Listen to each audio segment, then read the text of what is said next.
ओम नमो भगवते वासुदेवाय। आप सबका स्वागत है मेरे चैनल में। आज हम बात कर रहे हैं अनंत चतुर्दशी व्रत के बारे में, जो कि पड़ रहा है 6 सितंबर को। अनंत चतुर्दशी का पर्व भगवान विष्णु को समर्पित है और इस दिन गणेश विसर्जन भी किया जाता है। इस दिन भगवान शिव की पूजा करना बहुत ही शुभ माना जाता है। ऐसे में अनंत चतुर्दशी के दिन आप शिवलिंग पे कुछ खास चीज़ें चढ़ाइए, जिससे सौभाग्य और समृद्धि में आपकी वृद्धि होएगी। आपको भगवान विष्णु की पूजा भी करनी है और शिव जी की भी करनी है।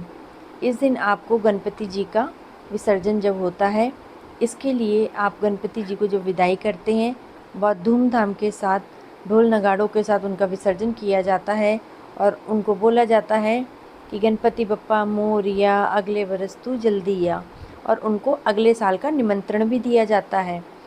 अब इस दिन हमको कुछ विशेष चीज़ें हैं जो शिवलिंग पे चढ़ानी होती हैं। हमको भगवान शंकर की कृपा प्राप्त करने के लिए अनंत चतुर्दशी के दिन हमको पंचामृत शिवलिंग पे चढ़ाना बहुत ही शुभ माना जाता है।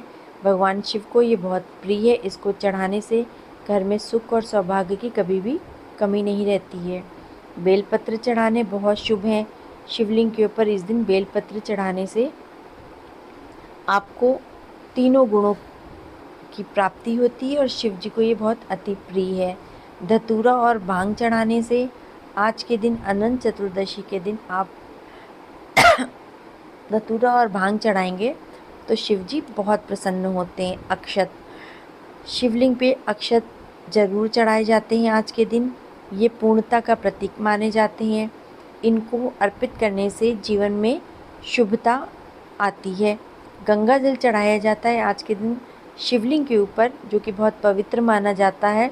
इसे चढ़ाने से आपके सभी पापों से आपको मुक्ति मिलती है। हमको ये सब काम करने से अनंत चतुर्दशी के दिन जो पूजा करते हैं उसका विशेष लाभ प्राप्त होता है। भगवान विष्णु और भगवान शिव जी दोनों की पूजा ही बहुत शुभ मानी जाती है। इस दिन भगवान विष्णु की पूजा करने से जीवन में सुख, समृद्धि और शांति आती है। वहीं इस दिन भगवान शिव की पूजा करने से सभी कष्टों से मुक्ति मिलती है और जीवन में सफलता प्राप्त होती है। इस प्रकार से हमको पूजा पाठ करनी चाहिए। पूजा के अंत में एक खास धागा है जो बांधा जाता है, जिसे अनंत सूत्र कहते हैं। इसमें 14 गांठें होती हैं।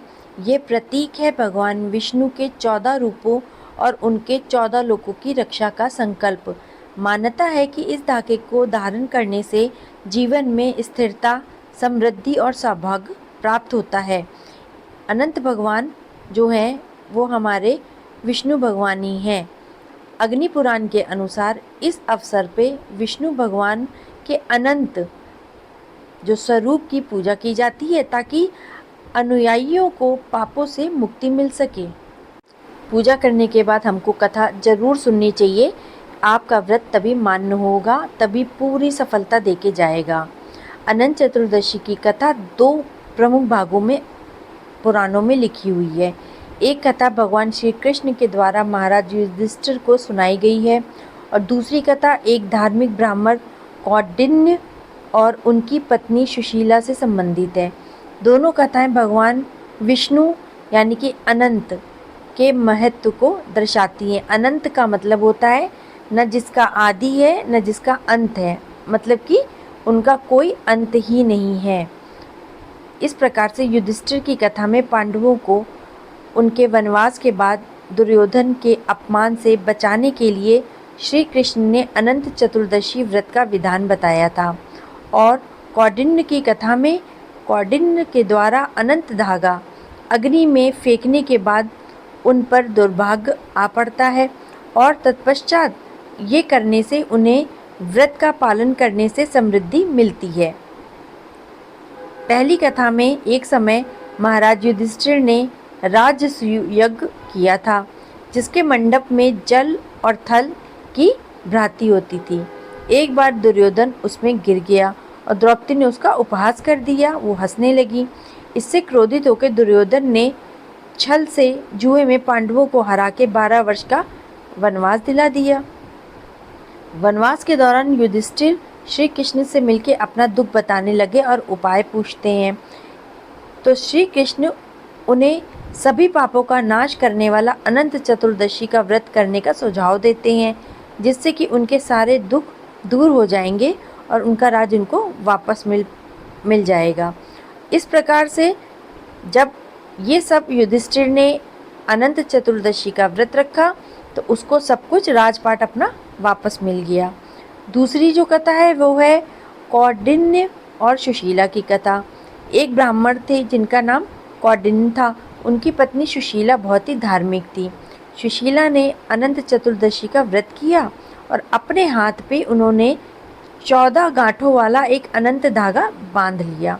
जब कौंडिन्य ने अपनी संपत्ति का कारण पूछा तो सुशीला ने बताया कि ये सब इस व्रत के प्रभाव के कारण मुझे मिली है।